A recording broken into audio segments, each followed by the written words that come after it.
Hello and welcome to another Charge Attack podcast. I'm here with Luke. Hi guys. And it's Ben, as usual. We've got a few things that came out this week that's quite interesting. PlayStation and Xbox have done a collaboration. There's also been some issues on the Epic Game Store.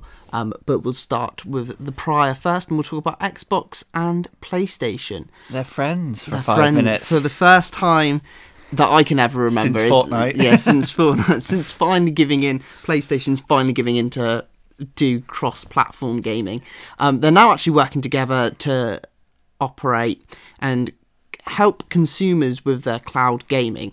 So this isn't going to be sort of like, you're not going to see the PlayStation exclusives coming across to Xbox or anything like that. There's still going to be console wars. No full cross-platform for any major of the titles. No, it's nothing that marvellous. Living dreams, but children. it is what they're basically saying is that they're going to be working together to create these services. So the cloud gaming, which is up and coming, they're going to make these services better by working together, that's just, if nothing else, it's just working towards being better towards the consumer. I mean, I'd much rather go into the next generation of consoles and have a better service than a worse one. I think everybody would want that. That just makes sense, and doesn't it? Yeah, and if the big companies can put their differences aside, then they can help each other out. There's definitely things they can learn and take away from each other, so... Yeah, it's essentially not pushing the other person down to make themselves look better, like, oh, well, my service has this and yours doesn't, sort of thing. They're working together, which is really great. And we've discussed this a little bit, and we've thought that a lot of it is obviously going to tie sort of into Stadia, which is Google's console. Obviously, Google Stadia is a completely cloud service gaming platform. So if Google, who have a lot of money, almost as much as Microsoft, not quite as much, but almost as much as Microsoft, they are probably, and they've all spent all of their money focusing on getting a cloud service gaming up and running that works well.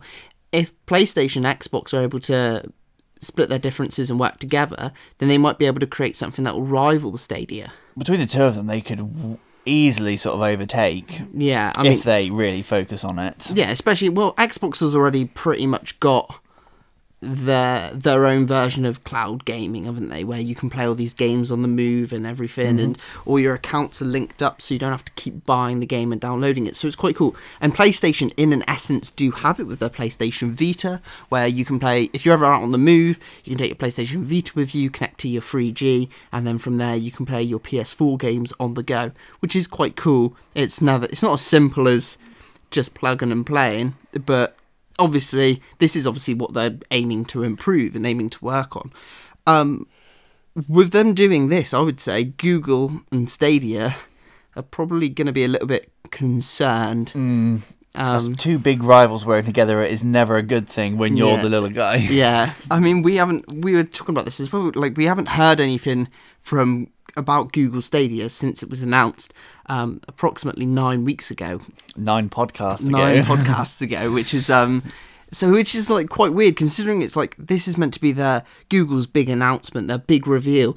They should be constantly talking about this, saying, look what you can get, this is happening with it, this game's going to come to it, this is how this is going to work. We haven't had really too much more details, or none that has popped up or been made apparent to me anyway. Either they're keeping it close to their chest at the moment till they can playing their cards right, or it's been a flop and they're like, oh no. Yeah, and that's like sort of like a bit of a worry, really, because if they are keeping it like their cards close to their chest, like, oh no, we don't want to say too much about it. It's like, well, then why did you flip and announce it then? No one's going to buy it. They don't know what it's doing. Yeah, this console is meant to be coming out this year, a brand new console from a company that haven't made a proper gaming console before, or a gaming setup, I would say, because it's not really a console.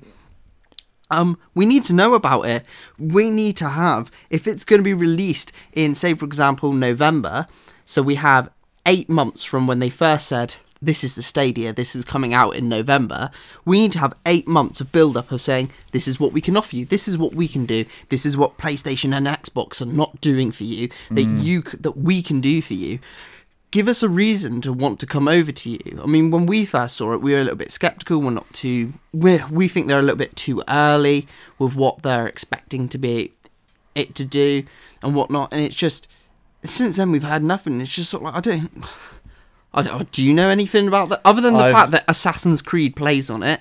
I don't heard even know anything. Nothing has been mentioned. No articles. No one. Like, all this was leaked. Nothing. It's complete radio silence. Yeah. So it's like such a strange attempt. Like, why didn't they just hold off? And this may be something that they're bringing up in E3. I mean, E3 is only a couple of weeks away now, which is really interesting. They might have a bit of a bombshell ready for us. So, but I doubt it. Yeah. I can't see. I mean, like, unless they claim something like Borderlands 3 is coming first to Stadia, or Final Fantasy 7 has like been stolen from Sony and it's going to them. Like, I can't. This isn't gaining traction. If they then do an announcement at E3, it would have to be something incredible to make people actually want to jump on the bandwagon. You've left it too long now. You've gone from being, oh look, we're going to be available. Nobody knows what's going on now. Yeah, it's going to be like a last minute nothing but quietness. Oh yeah, and also now we're offering you this. It's like, well, why didn't you tell us that like when we were interested? You can't just fall silent on people for 9 weeks and just expect them to just continue following you. Yeah, we rid the hype train, then got like dropped off at the first stop and just like ditched and abandoned for 6 months. Yeah. So I mean, PlayStation and Xbox working together for this is a massive rival to them, and the fact that they haven't spoken about anything means that it's going to be even more of a struggle. Microsoft obviously already have a foot in the door with their cloud gaming, so they are doing particularly well. And now with Sony's incredible approach to marketing and selling all of their consoles and games, which seem to be doing better than Xbox at the moment, which is fine, they can work together and create better services for everybody. And I'd be more inclined to use one of these two, or both, whatever it is. Yeah, it's just a win-win situation for everybody, really, isn't it? I definitely think so. I would be definitely more inclined to go with one of these services than Stadia. Than Google Stadia. Yeah. Well, there we go. Just because we've know... just confirmed it. 100% of the public agree, because we've said it. Yep. That basically Stadia is it's pointless. Unanimous, people. Yeah. Going off of that, though, is Activision not going to be at E3 this year. Oh, it's a couple of times they've done that now. I mean, well, they might be at E3. They might be there in a lot of smaller senses. But for the most part, their main partnership is with PlayStation. So a lot of their big games go through PlayStation. Then obviously PlayStation have the 1 week trial before everybody else, and the 1 week extra content. So in the terms of Call of Duty Black Ops 4, all the content comes to PlayStation a week before it comes to Xbox. So when you're an Xbox player, by the time you get a hold of all of the DLC, all the Easter eggs have been found, all the glitches have been found and patched, and it's ruined. It's a different game almost, which is fine. But because PlayStation aren't at E3, Sony aren't at E3 either. Then it just means that they've got no one ready to showcase their games, because they can't like something like Call of Duty they can't give to Xbox and then say, oh yeah, show this off at your conference call. Yeah, because then essentially they're not going to stand there and go, oh yeah, come to Xbox to play this game that you're going to get first of all on Xbox PlayStation. Like, no, give us the week exclusive, then we'll do it. Yeah, they're not going to just be like, oh yeah, please look at Activision, please. Yeah. No. So I mean, there was a lot of rumours saying that the new Call of Duty trailer should be released relatively soon, and potentially at E3, which again wouldn't surprise me. But how they're going to do it now, I have no idea. Maybe they'll do it through Nintendo. Really? Nintendo take their first step into the Call of Duty games. Maybe they'll just do their own announcement in their own due course. Maybe they'll do their own. Have people having an Activision Direct? You never know. Yeah, I mean, it's one of those things. They've got enough money. They make enough money. They sack off enough staff to do it. They blimmin' greedy money hoarders. So they should be able to do something like that. And maybe this is again, it's just adding to the whole stance of E3 is dying. Like more every single year that the E3. Like, you still look forward to it and you're waiting for the announcements and whatnot, but you do feel as though you get better quality announcements through the PlayStation Direct State of Mind or the Nintendo Direct, they seem to give you... Do you mean State of Play? State of Play. What did I say? State of Mind. State of Mind, State of Play. See, that's how good they are with their marketing, is they confuse you. Definitely. Which is... So these directs seem to be overtaking, and it's more of a personal sort of connection. So rather than having once a year, oh, look at everything that we can do, it means that you're always on your toes, just sort of like, oh, the next direct's only a couple of weeks around the corner. Like, what could we find out then? And then from that, they can then say, oh, in another month we've got another direct that'll follow up some more information based on these games that we've just shown you via this direct. It's a lot more interactive with its fan base and player base. It means that they have more control over what they announce and when they announce it. And it just gives the publishers, developers, and everybody just more control on how to do everything. I mean, E3 has done exceptionally well up until this point because of the way the internet was like up and coming when it was first like being brought out, and like how games journalism and everything was being announced. But being that like the internet, something like YouTube is so accessible and so easy to use, and everybody watches YouTube, wouldn't it make sense just to, instead of putting things via E3, just put it directly onto YouTube yourself? Just eliminate the whole need for a physical sort of event. Just make it all... Yeah, it can all be pre-recorded then. Don't get me wrong, the live events are still nice, and PlayStation still normally do theirs at the end of most years, which is quite cool.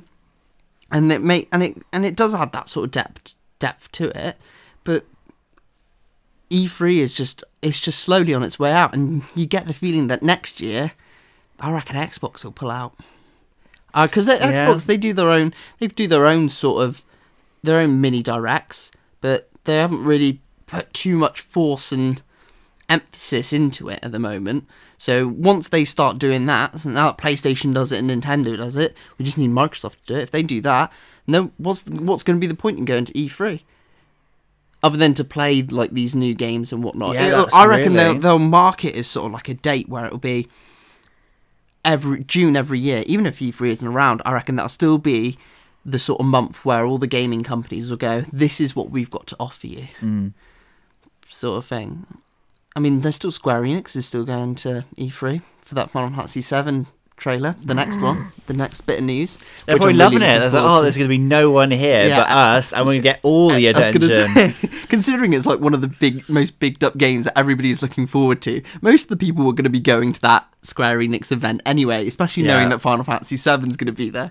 So I have no idea. There's going to be nothing else really to see there. Microsoft might pull something amazing out of the bag and say, here we go, this is some I hope big, so. It'd be nice to see fancy. them do something that isn't just their Game Pass. Gears of War 5 in the works at the moment, haven't they? Yeah, but Gears of War 4 was such a flop. Like, do we care? Do we need it? I mean, I didn't bring myself to play it. I played through 1 to 3, and I can really enjoy those games. They haven't aged particularly well, but that's still fine. I can still appreciate Gears them for of War what 1 to 3 were amazing. Like, ripping into people with chainsaws was awesome. Could you not do that in 4? You can, but there's robots as well. Ripping robots with chainsaws is just nowhere near as fun. You don't get to see blood. It's not the blood I'm interested in. It's just everyone kills robots in games. It's like the PG-13 thing. Yeah. It's just one of those things.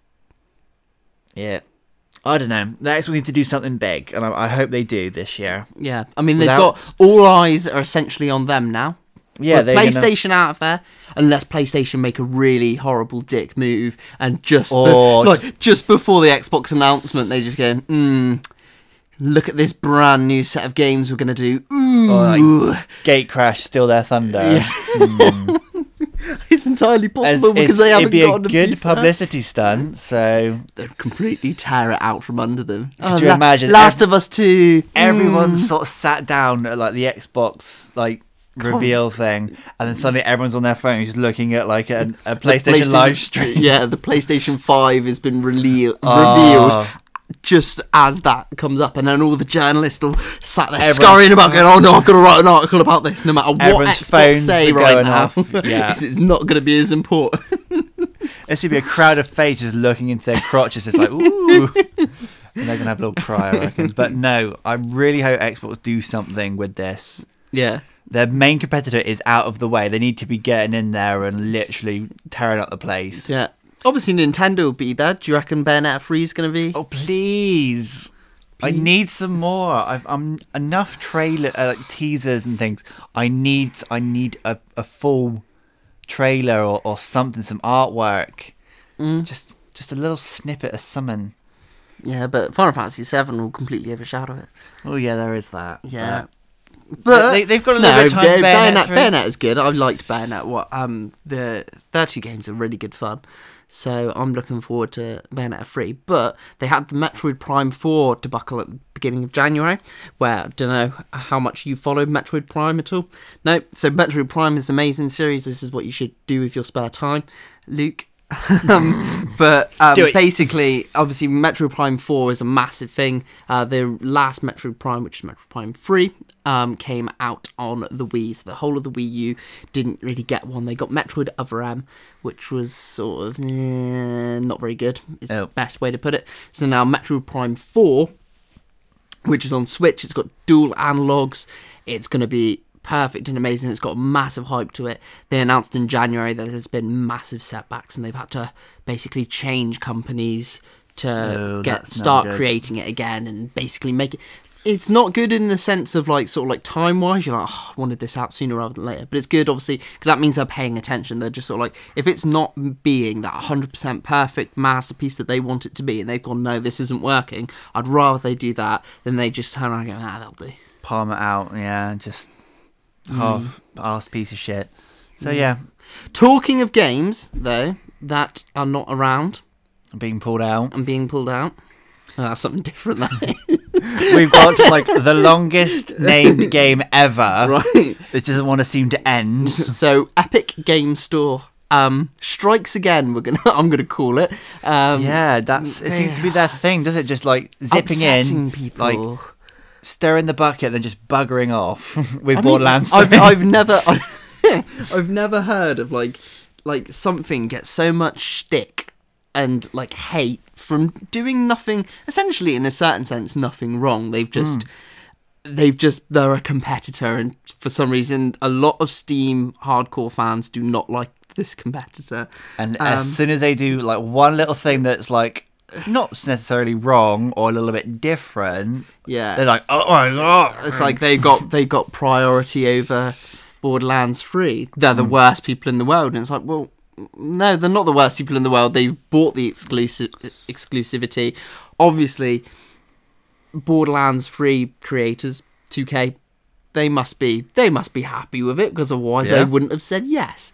So at the end of the day, I don't think Steam could have outbid them if they wanted to that badly. Yeah, they've got enough money. Well, unless they lose money on their Steam sales. Some of their Steam sales are really good. Anyway, we'll get back to the... we'll try and focus on the point. So Epic Game Store has a mega sale going on at the moment. Okay? And then when they released the mega sale, there was a load of games available. However, 2 games have gone missing. Those 2 games are, Luke? So, Vampire, The Masquerade Bloodlines 2. That's a mouthful. Yep. I mean, that is an unnecessarily long name for a game. Do you know what the second one's called? Oxygen Not Included? I believe that's correct, Something along those lines. Not massive AAA super games. I'm quite intrigued about Vampire the Masquerade Bloodline 2. Yeah, if anything, this has just done nothing but maybe hyped the popularity for it. I saw a lot of gameplay of the first one. I mean, it was a very old game. It looks somewhat interesting. This one, from the trailers I've seen, actually looks all right. Worth a try. So let's focus on what we're trying to talk about here. So the Epic Game Store essentially released this saver deal where you could buy these games for approximately $15. When they released it, these 2 games were included. However, they have now been pulled from the deal so that you cannot get them. Again, this isn't... It was any game that was over $15 had a $10 reduction. Yeah. So whatever they were selling at, it was going to be $10 cheaper. Yeah. So and a couple of other games have also other games publishers haven't pulled their games that are available for pre-order.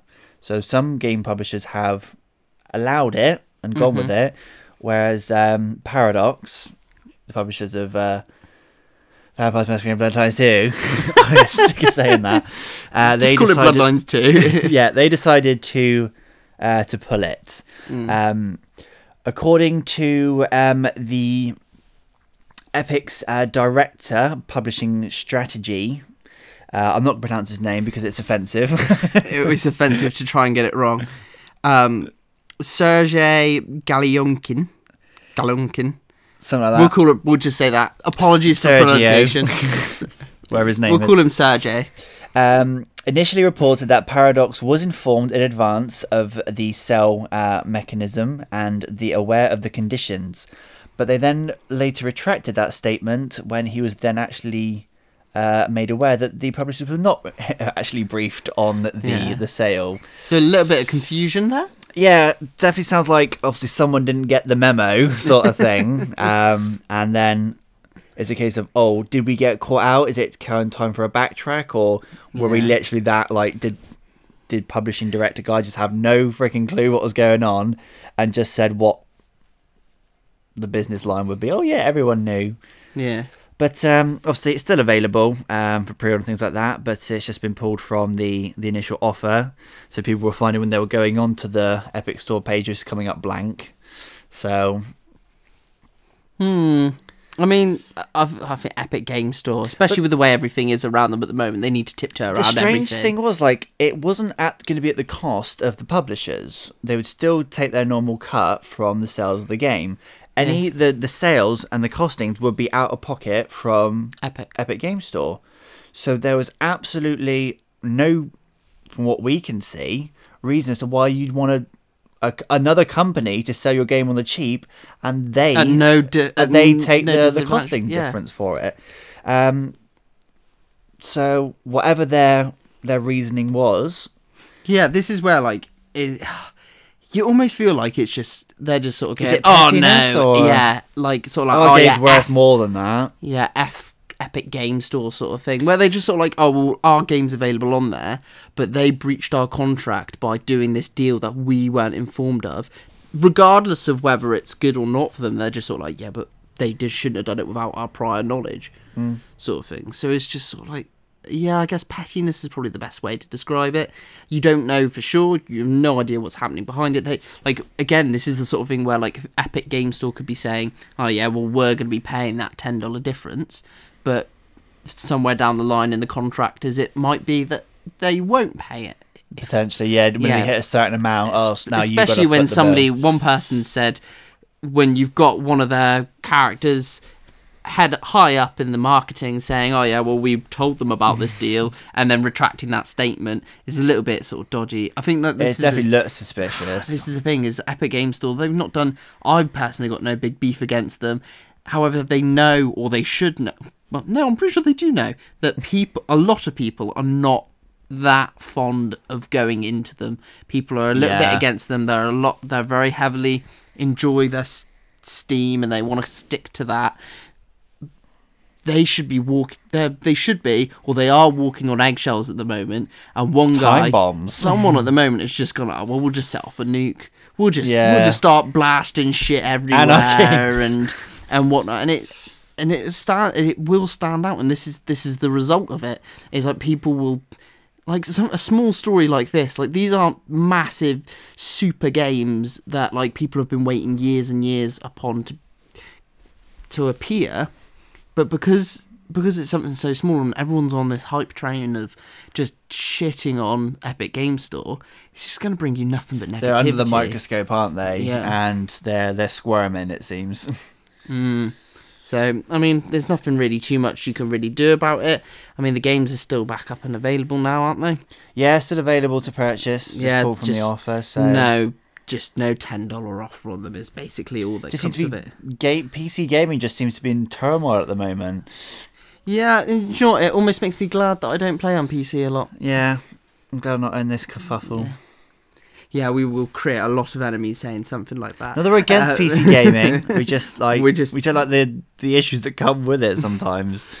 Yeah. But going on to game stores, and what game stores have been doing well is Nintendo Game Store. where they've released now this brand new way of playing your games, or not playing your games as such, but buying your games, and it is called Switch Game Vouchers. Nice, fancy, beautiful name. And essentially what it is you buy 2 game vouchers for £85, and you can spend those 2 vouchers at any time of the year. Whether you spend it instantly or not is entirely up to you, and you can buy 2 of the biggest games that they've got available at a reduced price. So essentially, most games on the Switch download store are normally around about £55, maybe £60 in certain senses, or maybe £50. But there's a load of set games, and obviously it will show you this on the Switch Game Store. And if you buy this ticket, which gives you these 2 tickets, costs £85, which if you bought the 2 games separately at an average of £55, that'd be £110. So you're making a saving of £25. Yeah, my math is correct there. Sounds good. Right. So obviously saving £25, you're downloading the games, which is obviously, people are a little bit iffy about them. I'm more of a physical hoarder. I like having discs and whatnot, which, I mean, everybody's got their own personal preference. Downloading is obviously a thing of the future, and everyone, it's a well-known thing that downloading games seems to be more expensive. They definitely hold their price. Yeah, and a they lot longer. Just don't seem to go down. And then unless they do go down to like pennies, yeah, for some reason. Like, they reach like a certain date that's just like bang, and then it'll go down to like £3.95 for 6 games and your ante. It's just so weird.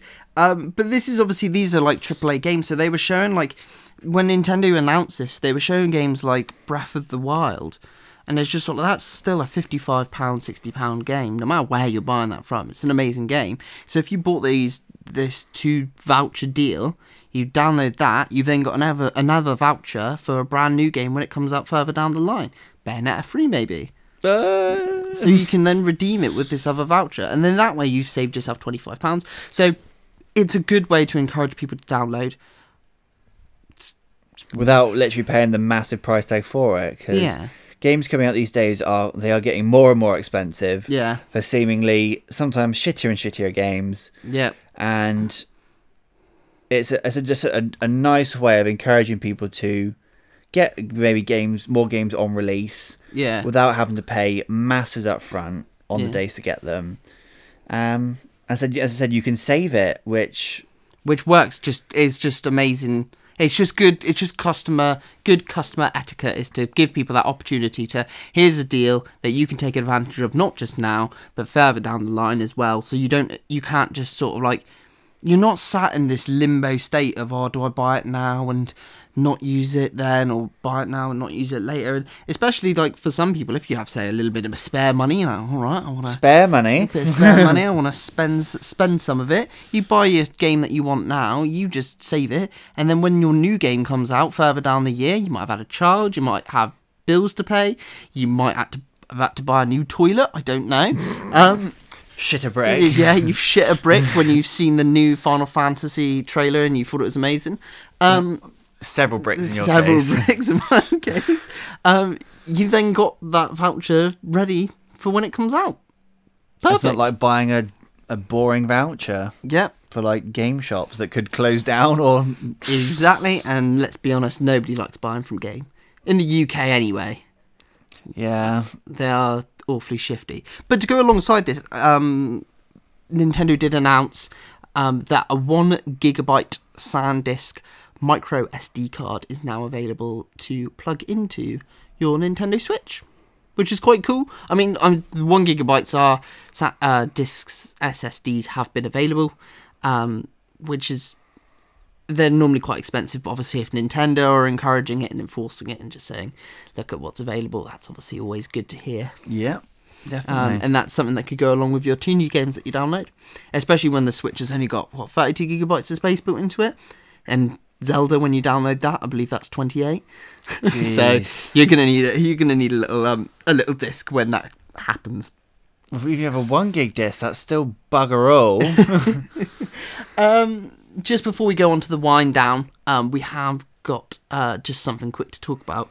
Rage 2 reviews came through, getting sort of mixed sort of reviews. It's sort of going down as sort of okay, and relatively good 7s to 8s or 6.5 I saw on one place. I mean, I can't say that I saw it coming, but I saw it coming. I definitely did. We have voiced our opinions of Rage 2 from the moment we saw the release, and Blair Mare is... Yeah. I mean, it's just like one of those things, like Call of Duty gets rated as 9s out of 10s pretty much every single year. Because of when you review something, you're not doing a comparison to what's it like in the marketplace, what's it like in comparison to its predecessor, what's it like here, all of these factors are not taken into case. You're reviewing the game for how it stacks up and how well it plays and all of this and all of that. And I think 7 is a fair score. I mean, it's probably the sort of thing where if you pre-ordered it and you bought it, then you'd probably play it and you could enjoy it, I would say. I feel like in the gaming industry, a 7 is like a 5. Yeah, I definitely would agree 8 is like with you.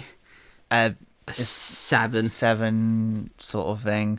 9s and 10s like that's when you should be like going, yes, no one I ever do gets a want 10 to buy anyway, it. but like 9 to Zelda did Breath of the Wild. This fair. is why I tell you to play it. 9 to like 9.9 is like, if you're not in that bracket, you're not a good game in a lot of people's eyes. So I'd completely agree with that. I don't have too much money to spend on video games every year, so like I try and save my money for the big and fancy ones. And I was a little bit skeptical about Rage. Wasn't very happy about it, the way it looked, it looked like it felt, the style, the combat just looked sort of okay-ish to me. So when I hear something like that, it's a 7. I'm pretty sure I even said that I'd eat a sock if it got amazing reviews, and it didn't. So good, well placed, which is fine. If you've got this, let us know. Let us know how you feel about it, and let us know if it's much better than the trailers let on and whatnot. But it's just sort of like what we were expecting anyway. It's a perfectly adequate game, but that's not what companies should be turning out these days if they want to be doing well. Yeah, because. And Bethesda's, again, like we said before, Bethesda's not really on a win streak at the moment. No, have they been in a while? I don't think. No, not ever since Fallout 76 came out. Everyone's just been a little bit sort of on their asses about it. And obviously, there is a potential for more Elder Scrolls 6 in E3 this year, That'll be which is very big to a lot of people. Yeah, it's not something I have strong opinions of, and I believe that, especially with how things have been recently, I think people are going to be more concerned as to what they're going to be offering and what they're going to be doing, rather than looking forward to what rather than just looking forward and just going, Bethesda's going to be here, we can look forward to it, sort of thing. They're going to be worried about what they're doing. It's sort of like story games. You were so good. Rather than creating these massive money grabs, but they're money grabs. They're microtransactions. Whilst they're not perfect, don't get me wrong. There's a couple of little shady, itchy bits in there. The monetary microtransactions are a lot better than EA's. Oh yeah, and Activision's, which they just take the cake. Because no wonder they're worth so much, isn't it? They're just such little greedy arseholes. little, yeah. So we'll go on to the wind down now. Yep. Which we actually have quite a lot of. So random facts and figures, things that have been announced, stuff that's basically just a little bit quieter and not Mitch go ooh, and then like oh god. Yeah. So start us off, Luke. What have you got? We've had heard recent news that The Last of Us Part 2 is approaching final stages of development. We've seen a few bits of imagery from the game so far. Nothing major, just a few character heads. So that's looking good. Finally get a little more of an update on that. Not going to see it at E3 though. No, I don't think so. Because PlayStation aren't at it. They'll release something separate for this, I'm sure. They're not just going to let Last that go of Us will by have its own state of play, wouldn't it? Yeah. And I've only seen one image of this and I was a bit scared. Mortal Kombat movie reboot is happening. I didn't even know there was an original to be rebooted. So what, the Mortal Kombat movie? Yeah, didn't even know. Oh, there's some really corny lines in it. We'll have to watch. That is something that you got to have a couple of beers before you watch. When she's like, the woman like turns around and goes, "Now you shall be dead. It's like, No, that doesn't make any sense what you're saying, lady. If you have to drink to make something better, then is it worth No, watching it in the first is. place? There is some movies where it's just sort of like, it's amazing that the acting is so bad and so poor that you just sort of think that has to be like some of the best acting to be that bad. If they're going to reboot it, they're going to need to do either full CGI and get better voice actors. They won't. They'll go live action. Oh no! They'll go live action. I don't think They get I don't on think the it's Disney gonna. train. I don't think it's gonna go too well.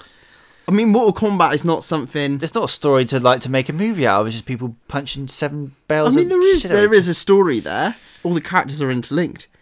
Yeah, but I wouldn't say interlinked each other's guts on the floor. I wouldn't put it down as something that's gonna. It's not like a chronicle. Of all the things that go across to a movie, that is not something I would This is a expect. reboot. It's already been done. I said, yeah, What was the exactly. story in the first film? I don't know. Exactly. Nobody. It I was didn't too do drunk to very well. realise. So Mortal Kombat's movie's coming out.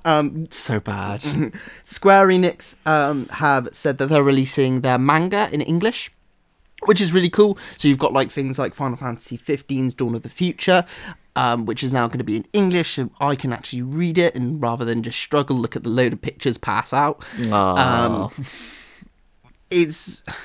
love Square Enix.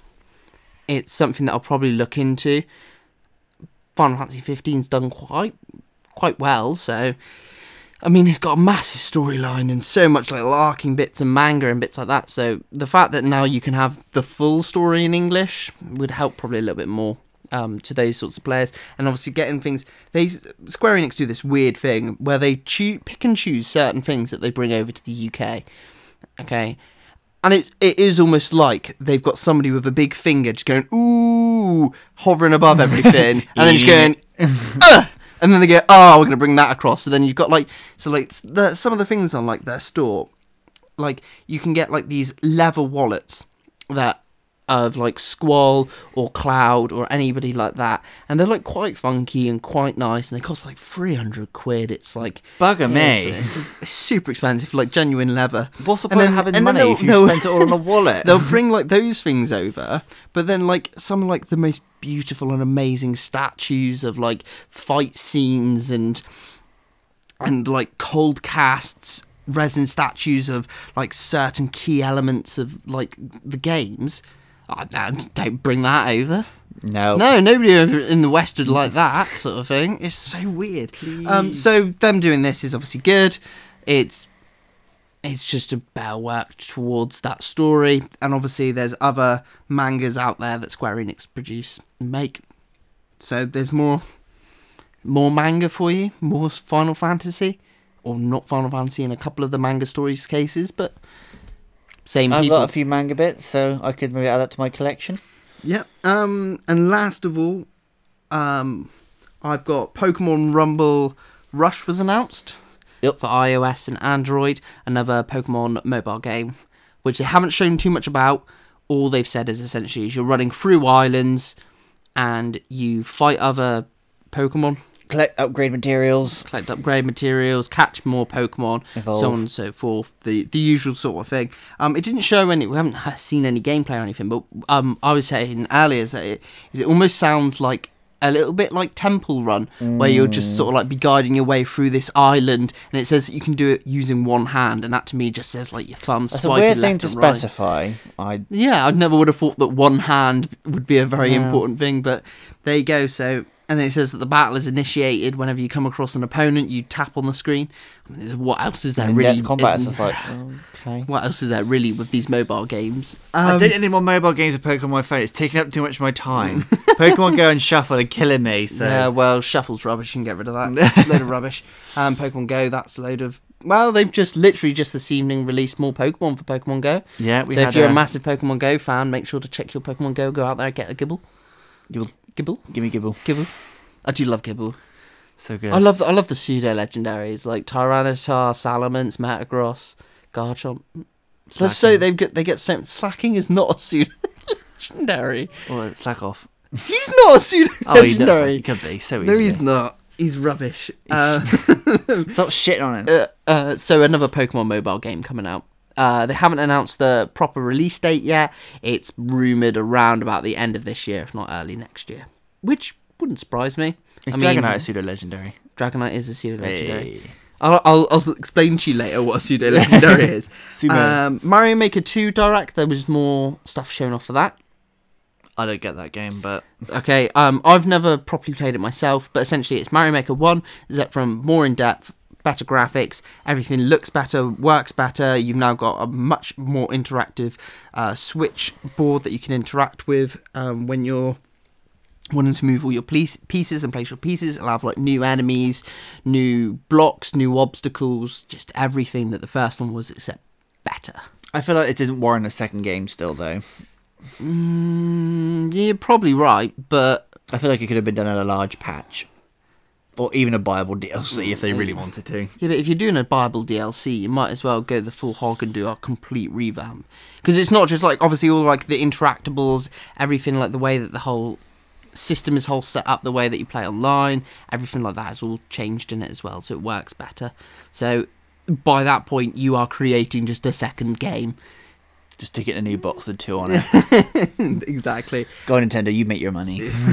And Detective Pikachu was released last Friday, so a week ago. It raked in 58 million on its opening weekend, which is nowhere near Endgame. Well, you Or can't Titanic. you can't compare the two. No, don't get me wrong. Which is fine. It's doing relatively well. The critics have given it sort of 3.5, 4 stars. I've been and seen it. We're not going to talk about spoilers or anything like that. It's good. It's not quite the adult... Not the adult Pokemon just sounds so wrong. It's not quite the... It's still got... a very childish charm. It's got a lot of there's a lot of like adult innuendos and stuff in there where you're like but there is still like some of the acting is very childish and aimed at children. Some of the like themes are quite childish. You don't see as much Pokemon as I would like to have seen. What? I'm not going to go into it. Just you do see a lot of Pokemon, just not what you might want to see. Not seen him doing a lot. I'm not spoiling it, shut up. Fine. But there's and I was like, I came out of the cinema, I enjoyed it. You can go there and you can really enjoy it, and it's fun to watch. But I did come out of there thinking this would have made a cool kick-ass anime Pokemon, but they went for a live action one, which also it still works really well, and I'm hoping that they had enough money to expand it and make it larger. But Ryan Reynolds really does save that film and make it more enjoyable for the older audience, I would say. I can see that. Just from the trailer, I can see that. Just Ryan Reynolds. Just Ryan Reynolds all day, every day. Massive pink love heart around his face. He is. Beautiful man. That's all I've got. What about you? Everything? That is it for me this week. I haven't really been playing too much this week at all, so there's nothing really to update you on in that sense. Nope. And that's pretty much it from us. So until next week. Until next week, we hope you have a good one, and we'll speak to you soon. Bye.